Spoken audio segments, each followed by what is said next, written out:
Hello, everyone. I am Shawnta Jackson, and welcome to Connections. We are streaming live on YouTube, LinkedIn, and Facebook, so please do enter your questions and comments in the chat box. A little bit about me. I am a leader, mother, author, and social entrepreneur with a vision to help people to help themselves and others. And Connections is our opportunity as professionals to make the most out of professional networking, career advancement, and business growth with unscripted, unedited conversations with like-minded individuals. My guest today is a community lawyer. Her name is Iman Freeman, and she is the executive director of Baltimore Action Legal Team, also known as BALT. We'll learn more about community lawyering, Iman, and hopefully you all are able to make a connection with Iman and BALT. Again, we are streaming live on Facebook, YouTube, and LinkedIn. Please do enter your questions and comments in the chat. Please do check in as well. And at this time, I'll bring on my guest, Iman Freeman. Hello, Iman. Thanks for joining me today. Hey, Shawnta, how are you?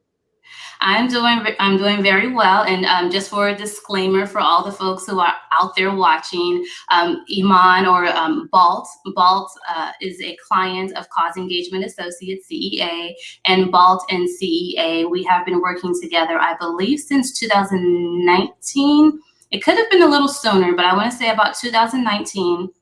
We worked on various projects together, whether it be evaluation, strategy, and program management.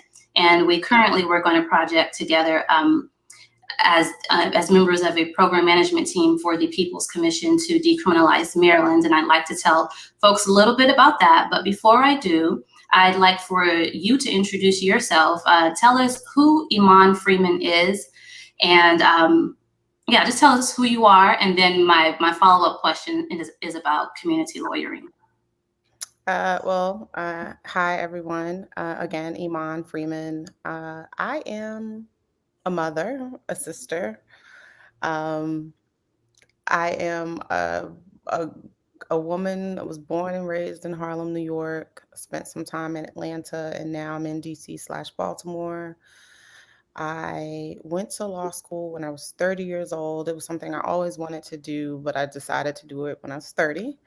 And I am someone who is passionate about affecting change in the community and using my law degree as a tool.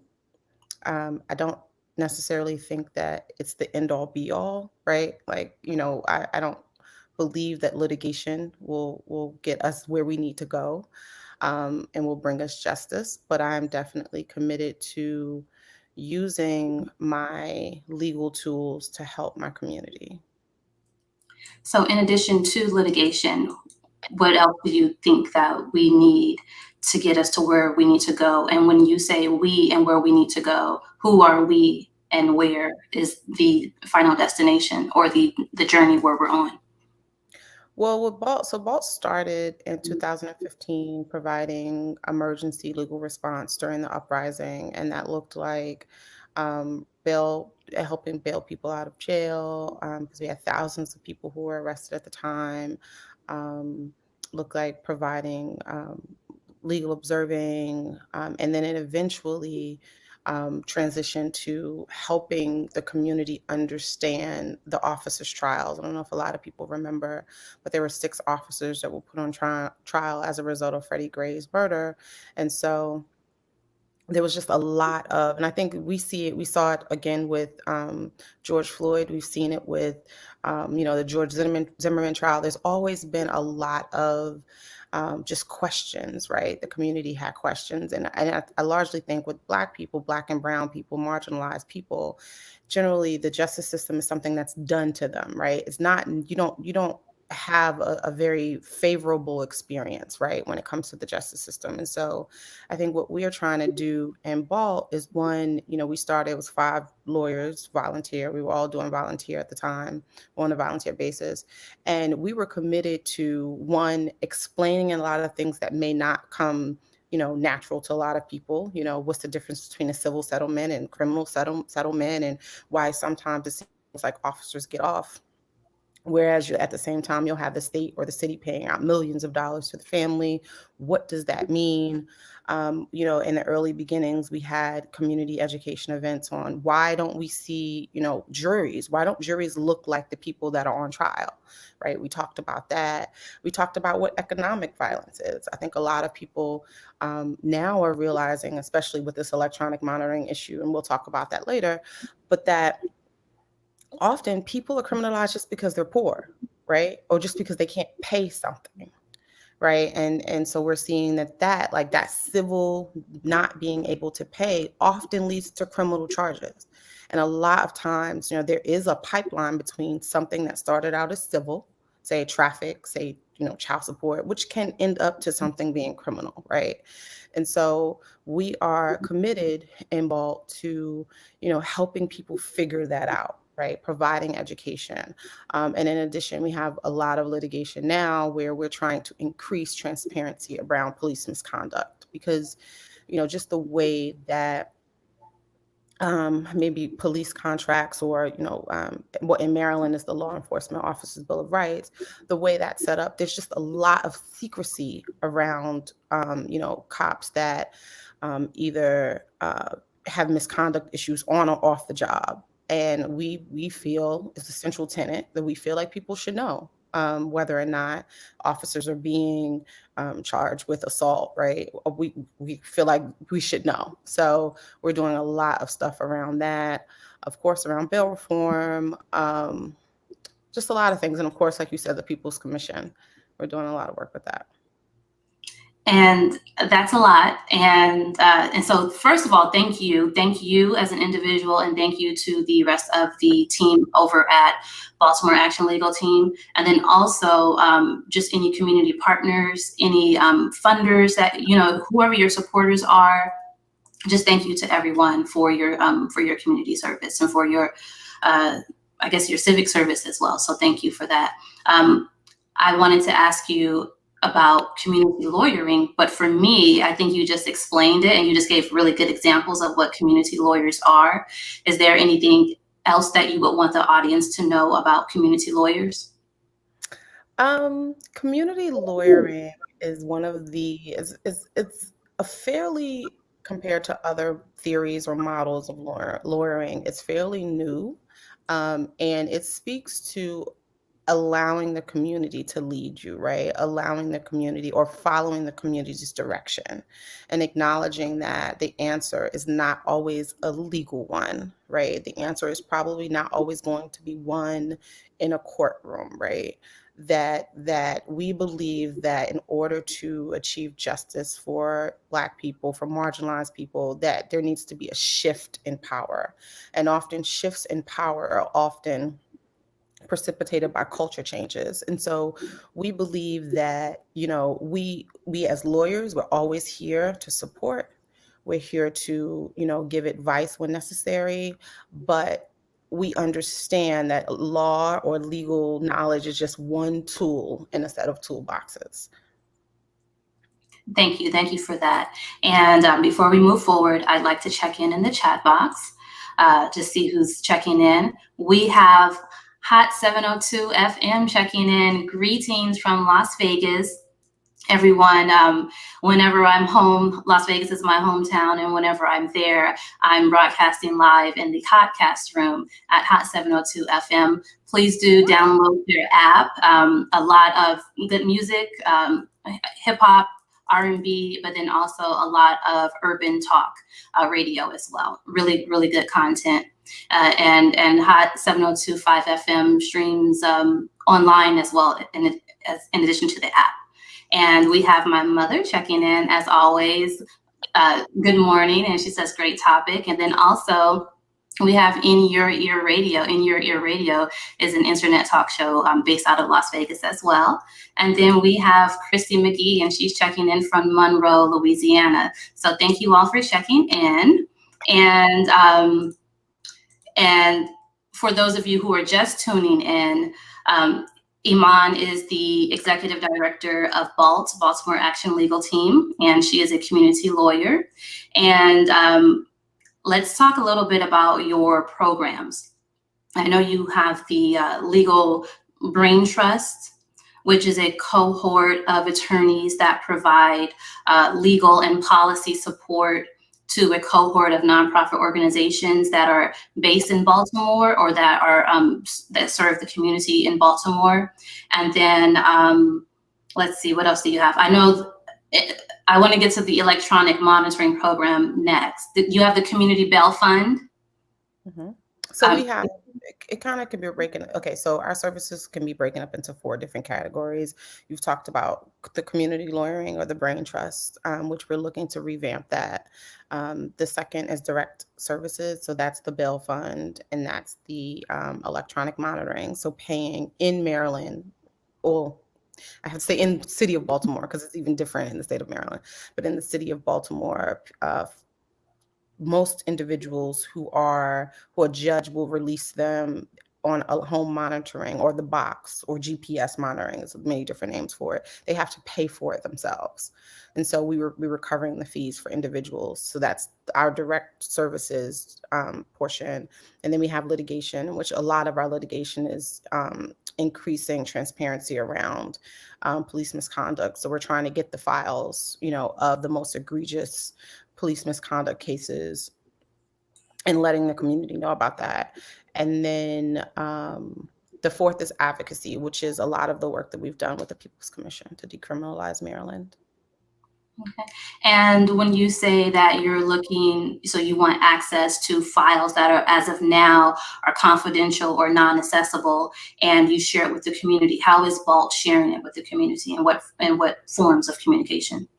So we actually, that was a case that we brought on behalf of Open Justice Baltimore, who's done a lot of great work. They do they do BPD Watch, which they have. If you just look on OJB's website, they are bringing forth a lot of information on officers within BPD, but they're the ones who got the files, and they're going to drop the files. And so the files contain, just stories of anytime an officer, and there are different levels, right, of police misconduct, and these are the most egregious. And so OJB is their files, because they're our client, and so they're going to drop the files when they're ready. But we have seen. Okay, understood. So we filed suit on behalf of OJB. Understood. So you're representing, just like with the Legal Brain Trust, BALT is representing another organization in the courtroom as far as litigation goes. Yes. Okay. And so tell us about the electronic monitoring program, the background, and the current status. Sure. So the beginning of the pandemic, which is oh so long ago, and it doesn't even feel like that long, but in March or April of 2020, we were approached by a public defender in Baltimore City, a public defender who he knew about our bail fund, but he was representing a youth who was being charged as an adult at the time. And the judge gave this individual the option of either you go to jail in the middle of the beginning of a global pandemic, or you have to pay for a home monitoring. And right now in Baltimore, I think the rates are $11 a day if you have a public defender, and $17 a day if you have a private defender.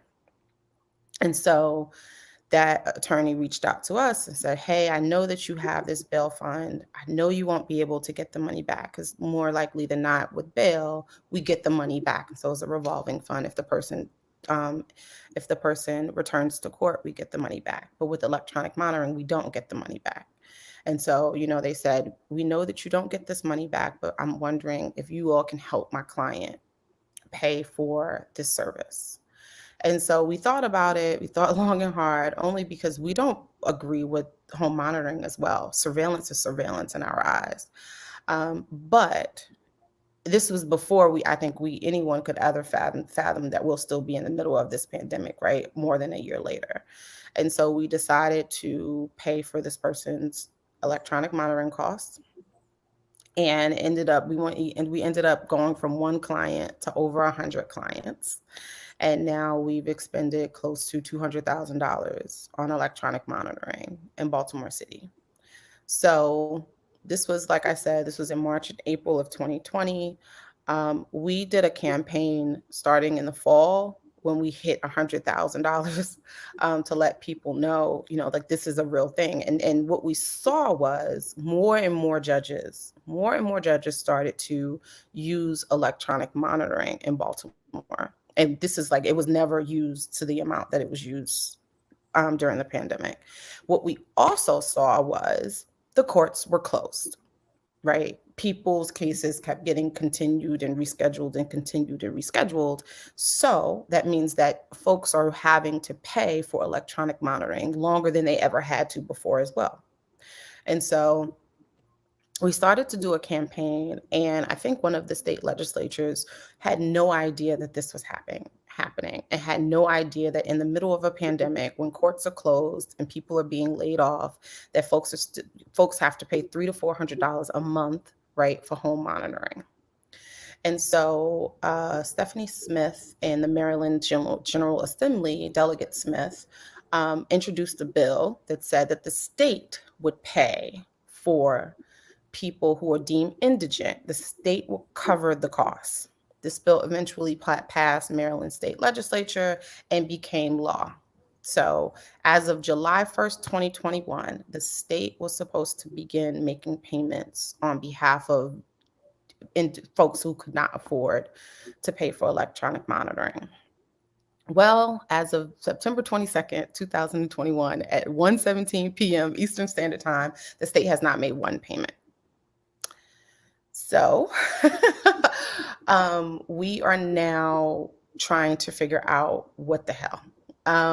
So there is a chief judge who's kind of over all of this, who's trying to figure out how to do it. BALT, in the meantime, actually stopped covering for individuals who would be covered by the state law, because it is law, right? We stopped paying for those individuals because we said the state has it, right? It's a state law. Well, as of my meeting last night with a couple of state delegates, the state will not cover folks as of July 1st up until the time they're able to stand up this. So they still haven't stood it up, right? They're waiting to stand up this payment processing in which they can pay the individuals, pay the companies. It's still unclear to me how they're going to do it. But long story short, the state will not pay for for folks who incurred these costs beginning on July 1st up until whenever they decide to stand up this program. And we are dealing with that now and just trying to figure out next steps. If you look on our website, all of our social media, we have described the issue. And right now it looks like the company that we deal with, who we've paid in 2021, we've given these people over $91,000, are refusing to take any more of our clients because they're asking us for another $75,000. So it's disheartening. It's to know that the state has, and by the way, the state has $5 million that they received from recovery funds. So this was a part of the American ARPA, forgot the name of the COVID bill that passed, but this is a part of that. So they have $5 million of these funds. And to know that, either my organization and most, if not all, we did receive some funds from foundations, but most of the money that we've used is from the community. Like, we've raised it from people giving us $5, $10, $15. And it's disheartening to know that, even though there's a state law that says that they're supposed to pay, they're not. And, so there's one case of a person who's still in jail, right? Because he cannot be released. He can't afford to pay. Or there's a case of someone who the company refuses to take his box off because he has a past due amount, even though his trial date has come and gone and they're supposed to take it off. So this is still a developing story. This is still, we're waiting to hear from the chief judge to have a direct conversation with him to understand our next steps. But yeah, this is where we are. Now, the things that are going on. Oh, I'm sorry, you all are having an echo. Can you hear an echo, Iman? No, not really. For those of you who are, Yeah, do a you little hear bit now. me? So I'll mute you while I speak. Let me see if that works. Okay, so you're muted as of now. So we'll just have to mute and unmute ourselves. Um, is there a possibility, so with all of the things that are going on, especially with electronic monitoring, is there a possibility that this could be taken to the Supreme Court or to some federal agencies for investigation for civil rights violations or any other violations? So it probably wouldn't be a civil rights violation, but we are definitely, Matt is ready. Matt is ready to litigate. But yeah, so we talked about that today, and there's definitely a lot of organizations, a lot of other legal organizations that are willing to step in and brainstorm how we can get the court to act or how get the state to act.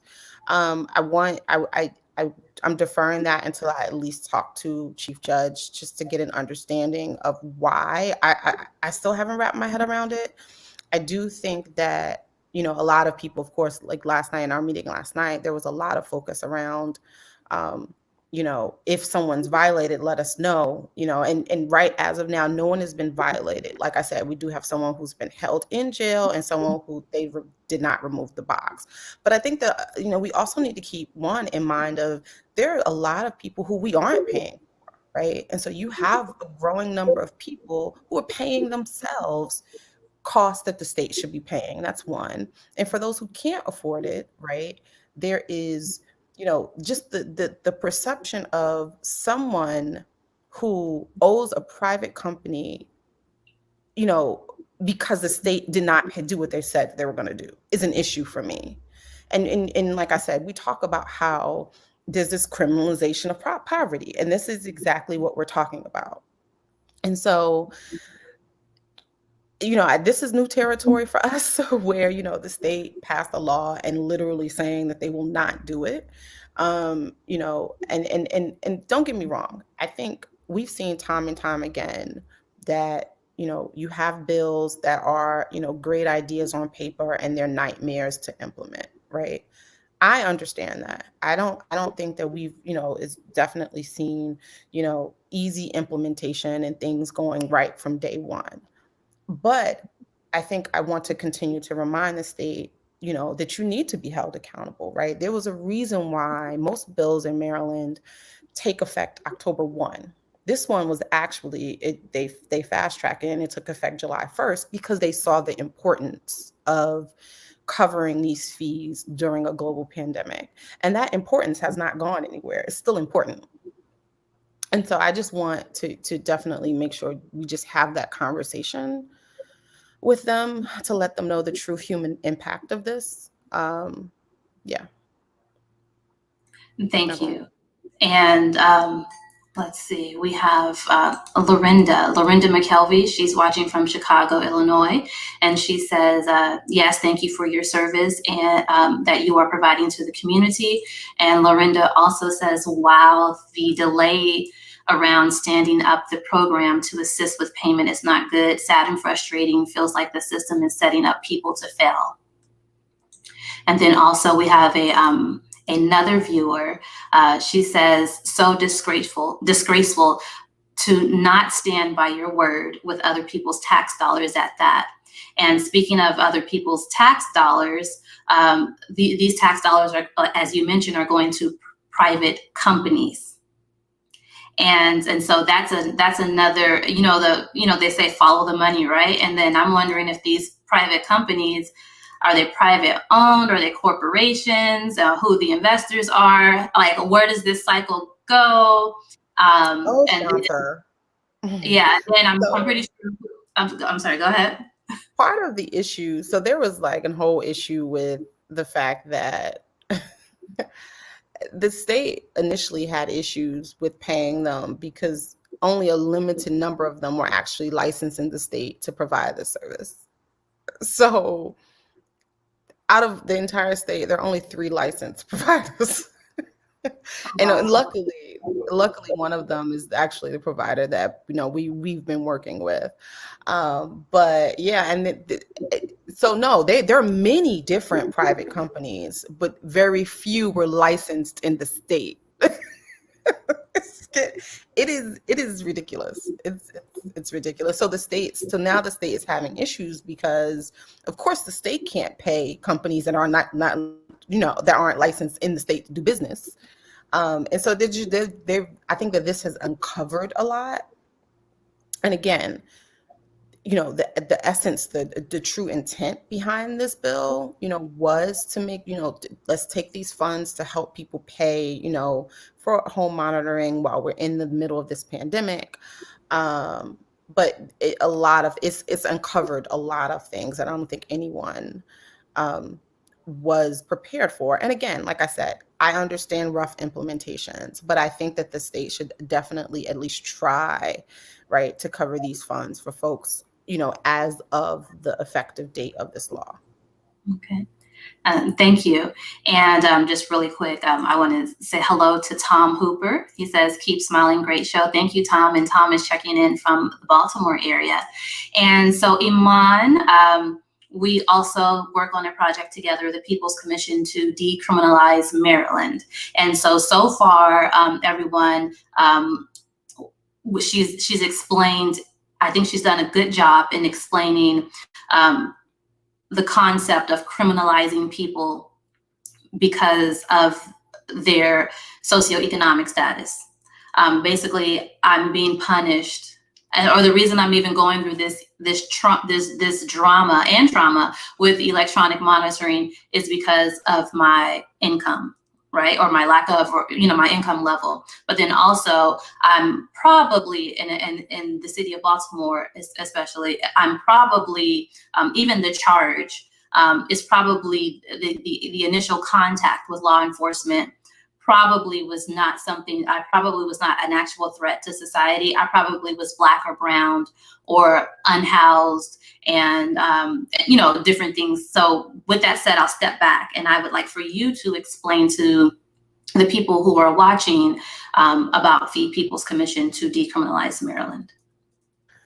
So the People's Commission to Decriminalize Maryland was actually something that was the brainchild of Tara Huffman. She used to be a part of OSI Baltimore, but it was largely part, and there have been a couple of efforts. I think there was something in Miami, there was something in California.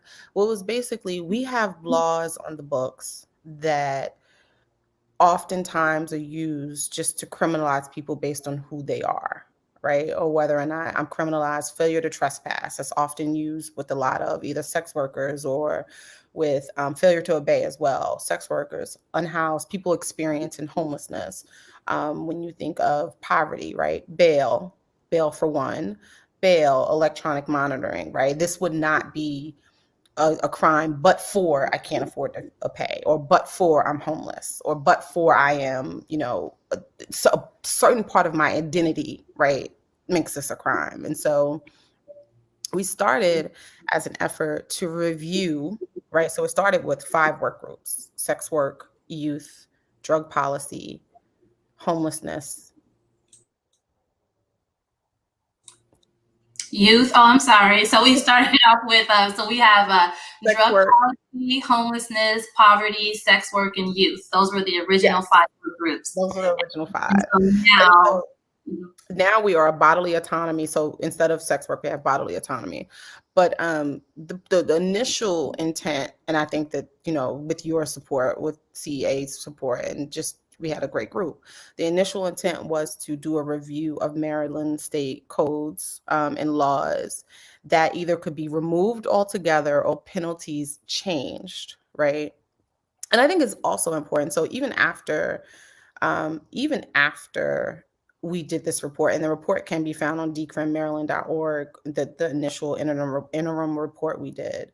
I think after is important to note that we've done within BALT, within my team, my data analyst did some initial research, right? Because we said we wanted to quantify the issue with criminalization, right?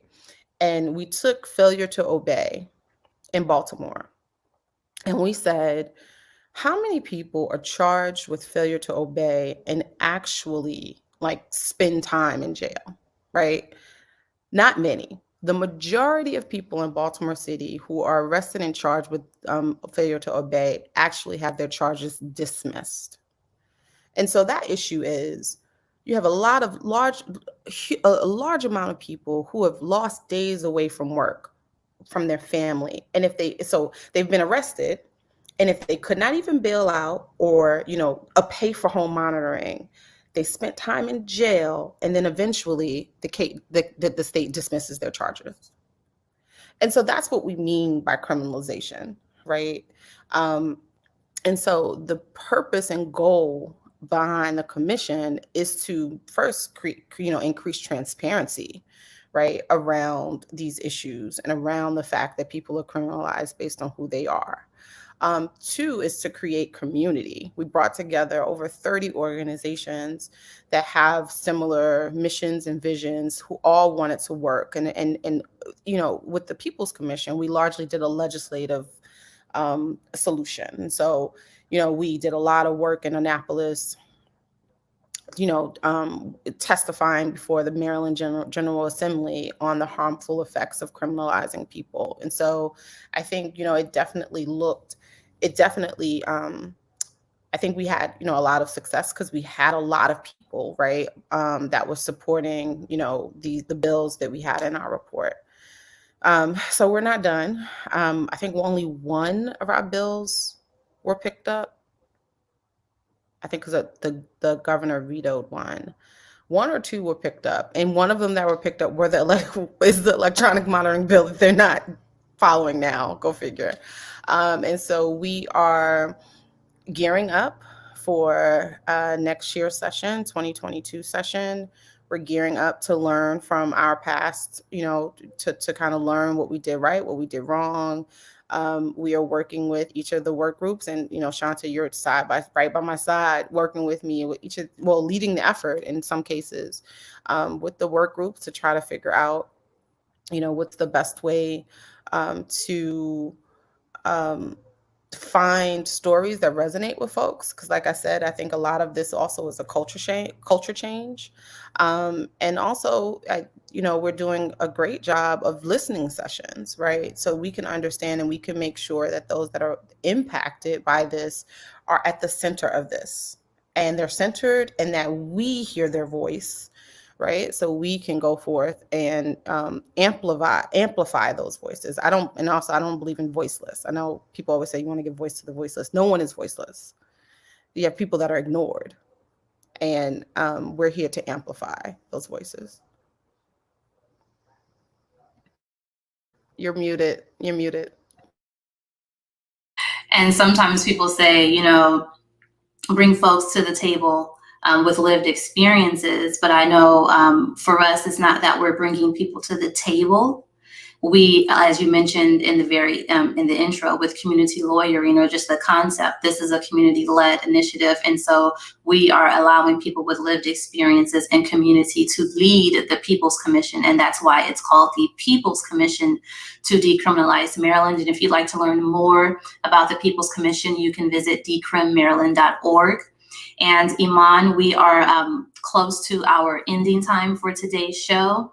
And I do know that Baltimore Action Legal Team is hiring. Could you please let us know about the positions that are available? We currently have one position. We're gearing up to do more in 2022, but we need help. We need help, an operations coordinator, a full-time position, someone who can help us. We have a lot of, as I talked about, all of these things that we have, help us with just program management, keeping us on task. It's a team of 5. So we just need some help with just keeping us together. All of these moving pieces, we need one person that's focused on them. And then also helping with fundraising, helping with, right now we're a fiscally sponsored project of Fusion. And so we're looking to kind of explore, doing our own 501c3s. We're looking at that. So just a lot of that project management. If you're like a strong project manager, then please hit me up. It's on our website too, baltimoreactionlegal.org. Yes, baltimoreactionlegal.org. And is it okay to give your email address? Sure. Okay. And so it's actually Iman, IMAN, at baltimoreactionlegal.org. No, it's No? no. What is it? It's Freeman? Freeman at baltimoreactionlegal.org. Welcome to Connections with Shawnta Jackson.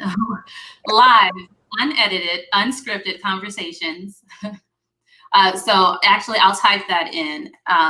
So we have, you said I Freeman? At baltimoreactionlegal.org. All right. I hope I spelled it right. All right. There we go. So I Freeman at baltimoreactionlegal.org. So thank you again. Let's see. We have a few. We have Helena Lomax, Miss Chris, checking in from Maryland, and she says, "Ladies, continue to be informative. Great show." Yes, thank you. And before we close, so we are streaming again live on LinkedIn, YouTube, and Facebook, and we do encourage folks to share this video, especially if you reside in the state of Maryland or in the DMV area. Iman, how can folks get involved?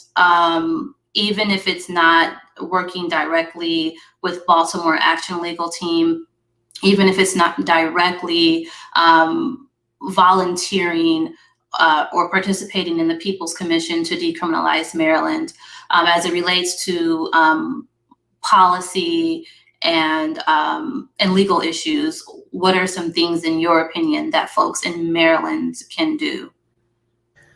Well, I think if it's decrim work, you can go to decrimmaryland.org and sign up for the newsletter, because that the full commission meetings are open to the public, right? And so I think that's, if you want to do decrim work and just aware of some of the issues that the commission is going to take up for next session. If it so moves you to let your state legislature know about this electronic monitoring thing, contact your state legislature.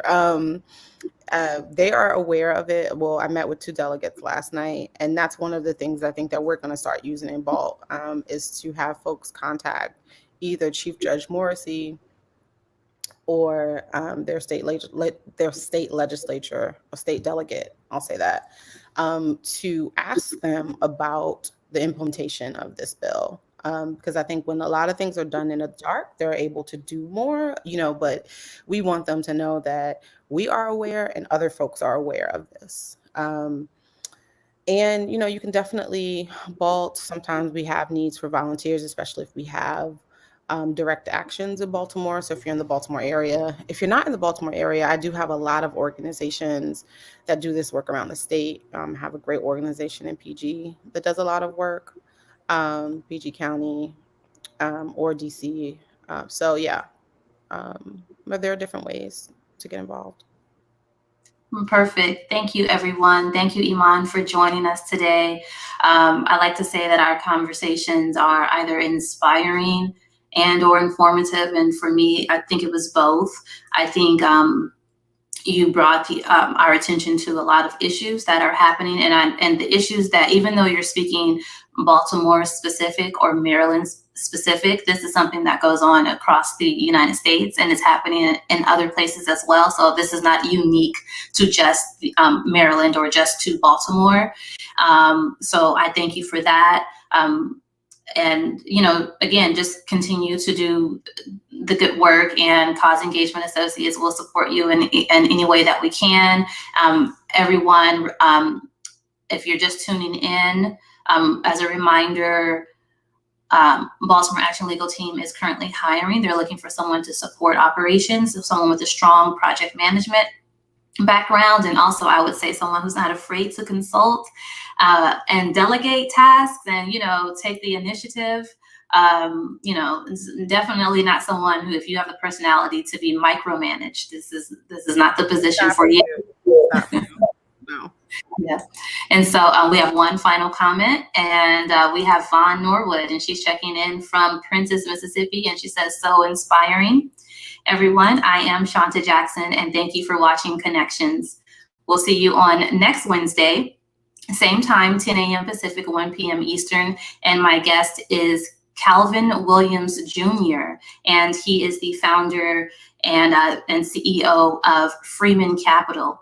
Freeman Capital is a wealth investment firm, Black-owned firm, and so we'll learn more about him and how we can build our wealth and what that means and their financial advising services. Make it a great day. See you later. See you next time.